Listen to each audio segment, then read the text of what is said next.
All right, welcome back, my fellow agents. It is I, X7, your master of the macabre and mysterious, and apparently mummies these days. Last night, Sven aired Blood from the Mummy's Tomb, a 1971 Hammer production, and I watched it and watched it again from the Internet Archive. It's interesting. So I'm sorry if this. Anyway, please like, share, subscribe, leave me a comment. Let me know what you think about this movie. Did you like it? Did you find it confusing or anything like that? Let me know what you think about Hammer movies in general, or in specific, genre or decade by decade. I love comments. And if you could watch a little longer, that'd be great. So, are you ready? Let's unwrap Blood.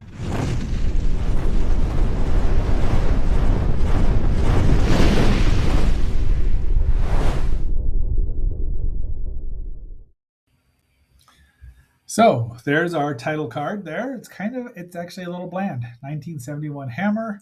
This was released on October 14th, 1971 in the UK and May 15th, 1972 in the US. The budget is apparently £200,000 and it's based on the novel Jewel of the Seven Stars by Bram Stoker, the same guy who wrote Dracula. I've never read this. I have read Dracula, I believe. Um, Directed by Seth Holt, and then he died toward the end of the filming, and then Michael Carrera stepped in and filmed the rest of it. And it was written by Christopher Wicking, as we saw, who was banned from the set because Seth Holt was apparently rewriting scenes daily. So we start out there with Valerie Leon, who was uh, didn't have many leading roles, but she was in lots of things, including two James Bond movies, both with two different James Bonds. Uh, the I don't know that it's got a good reputation, but I was not. It's got a lot of interesting ideas, but you'll see these one, two, three, four, five, six, seven. Looks like the Little Dipper or the Big Dipper, but there's 7 stars. So there's your 7 stars as a recurring motif, at least in the first part of the movie. And I give him props for using a woman mummy, because we don't get a lot of women mummies. Um, if male mummies are mummies, wouldn't female mummies be daddies? Okay, we'll go off there. So that is what is her name here? Well, she's having bad dreams of this queen Tara, who was an evil Egyptian queen. She looks ever so Egyptian now, doesn't she?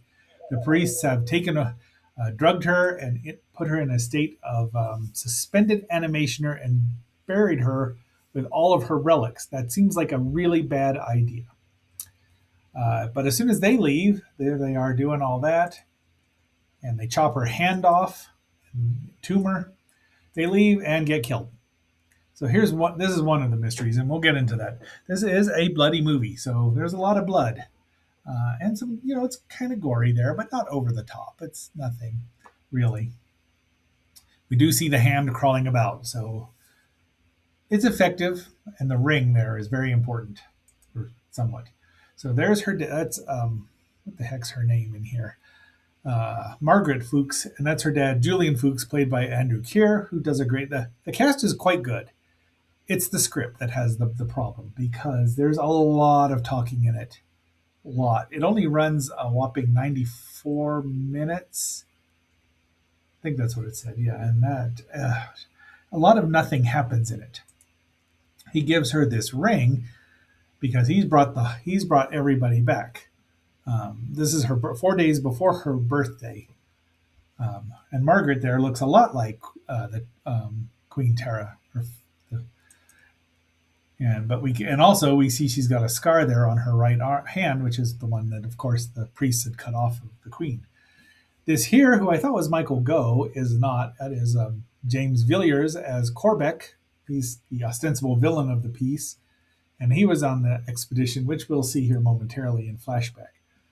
The guy driving the car is Mark Edwards as Todd Browning, and he's very stylish in his 70s look. And then this is, let's see here. Oh, So we go to a psychiatric ward, and these two malevolent nurses are torturing people. There's the seven stars again, and I don't know if they're seeing that's her boyfriend. That's Valerie or Margaret and Todd Browning there, and he's like looking at it. And this guy is the guy that they torture in there. But Villiers goes to see him because they were part of that same, as we're going to see, the same expedition that uncovered Terra there, Tera. There's one of her relics, a cobra, and right there, that is, I don't know who the guy in the glasses is off the top of my head. I missed that, but that is Tamara Ustinov as Veronica, Peter Ustinov's daughter. And she's quite pleasant. I mean, they're hamming it up. They're giving you a bit of levity here because there is not a lot in this movie.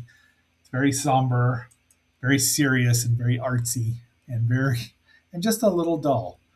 So old Todd brings this to one of the doctors who also was on the expedition. All of them have a relic from the expedition, one of Queen Tara's, artifacts. So he sees that and almost has there's the stars, and then he almost has a heart attack. This is the other woman. I think that's Helen Dickerson as Rosalie Crutchley as Helen Dickerson, who's reading a crystal ball, and she sees the seven stars, freaks out, tells this woman to get out. Then she sees, and first she thought it was a reflection, but then she sees it again. So they all know something's happening. See, but this is about the last time we see the seven stars. Margaret is eating a banana and wants her ring back. And he's recovered a bit, but there's his relic, the skull of a jackal, I would assume.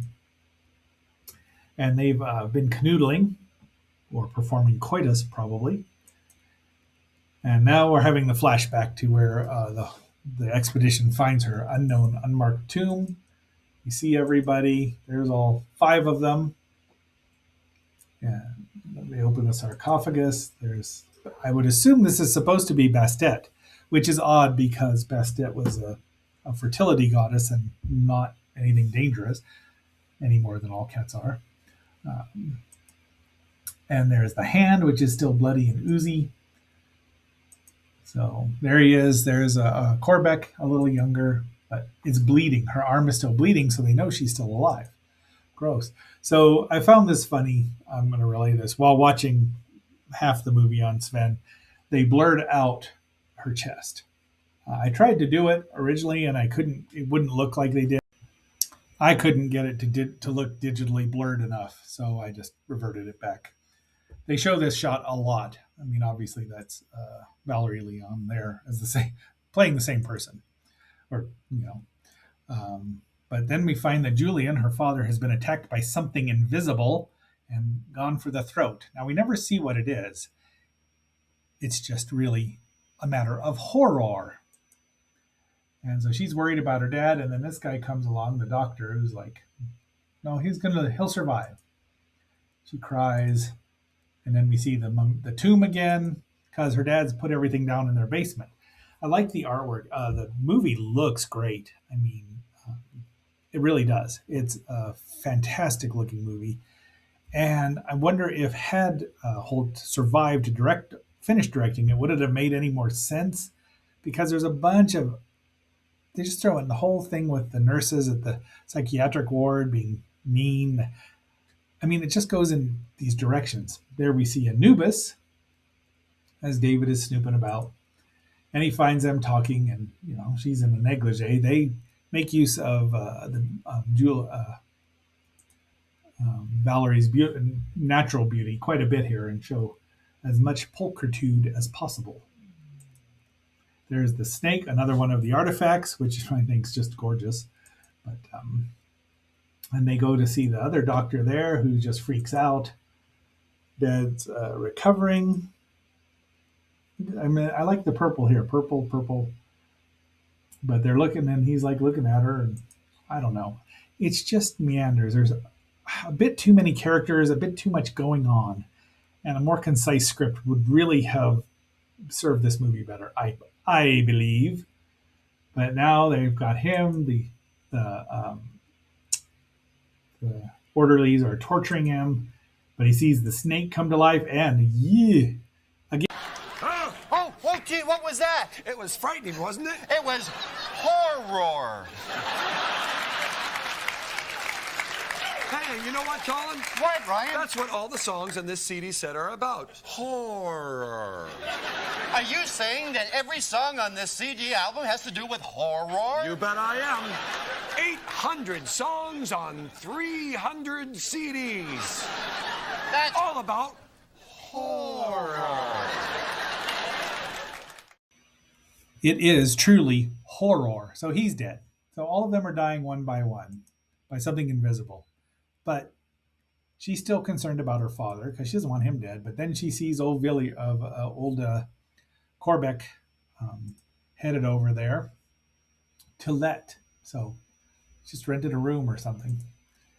And she goes over and meets him in her purple, very queenly robe. I love his roadster, though. I don't know what that is, but it's cool.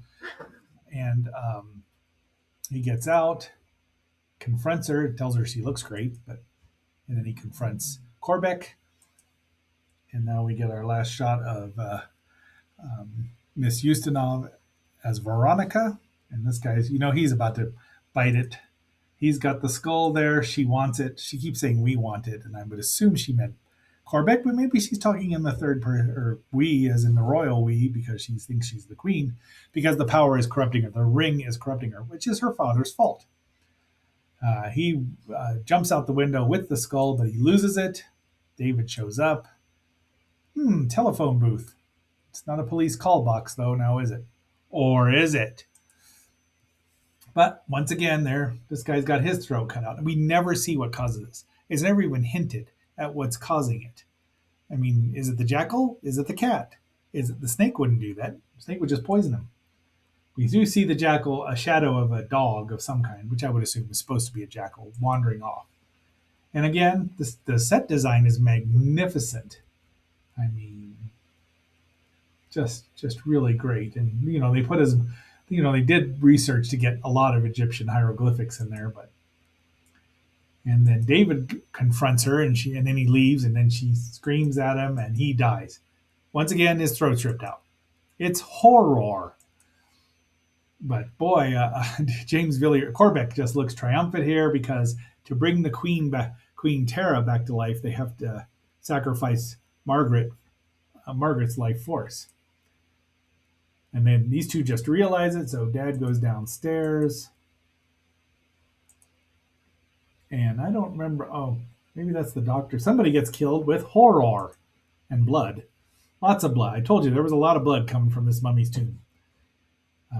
He confronts old Corbeck, and now she's nearly fully possessed.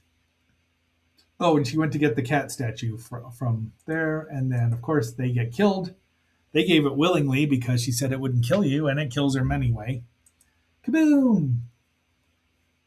I have a very similar statue of Bastet, but it's a little more ornate. Thank you, Lilith. So they're dead. And you know what that is, but I'm not going to say it again. And now they have all three of these pieces and the scroll. And she stops her dad. He's like, I'm going to read the scroll and bring her back, bring Queen Tara back to life. And they're there. I mean, and that's all. So this is the only cast that's left, really. The nurses should have gotten killed because they were evil. But her hand gets rejoined back to her. Nice fade in, really well done. I mean, the effects are good for what there's not a lot, but and then suddenly, they attack old Corbeck and kill him dead. So he's dead. And the queen is starting to come back to life, and she does, and she's probably pretty strong. So it's skillfully edited, so good on the editor. And if that was Carreras, the director, I don't know who was directing what by then. Let's see, is edited by Peter Weatherly. So because they had to hide both of the face for each one of them, screaming, and Margaret stabs her dead with whatever that thing is. The background cracks. That's Horus there, who is a god of resurrection. That is Horus. And then everything collapses and crumbles, and everyone's dead. Or are they? Oh. Next cut we see is this ambulance, and then in the hospital there, and this body is covered in bandages. The doctor comes in, and this is all we see of the eye. These eyes. These eyes got me smiling. No, they don't. We don't know if this is Queen Tara or Margaret. And we never will, because that's where the movie ends. The cast rolls up, or the credits roll up, and I just left the last one in there because Sun Bronze Danny Boy was Todd's cat. And I think he was a Tonkinese, but good looking cat. I just couldn't get a good enough picture of him in the movie. So that's the movie. I'd really like to say I liked it. I mean, it's interesting. It's got great ideas. It looks great, and it's well cast. But the script is just, when you're rewriting things daily, I don't think that lends itself very well to a cohesive movie, shall we say. But it was interesting. I'll probably never watch it again. Sorry, guys. Anyway, tomorrow we are starting our new animated series, the 52 episodes of Speed Racer that were all dubbed over here. And they're off the Blu-ray, and they look gorgeous. So I'm looking forward to that. I don't know how long that'll actually take, because there's at least one 3-parter, and that'll throw things off probably. So, my fellow agents, until our next assignment, I am X7, signing off and phasing out. And we'll see if YouTube lets me use the Speed Racer opening credits after this.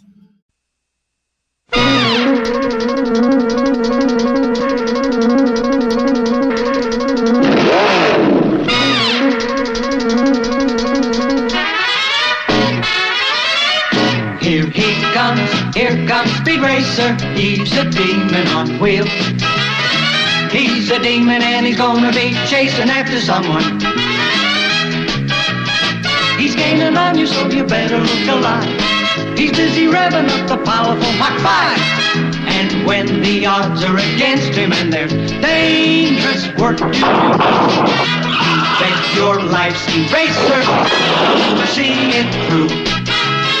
Go Speed Racer, go Speed Racer, go Speed Racer, go! He's up and flying as he guns a car around the track. He's jamming down the pedal like he's never coming back. Adventure's waiting just ahead. Go Speed Racer, go Speed Racer, go Speed Racer, go!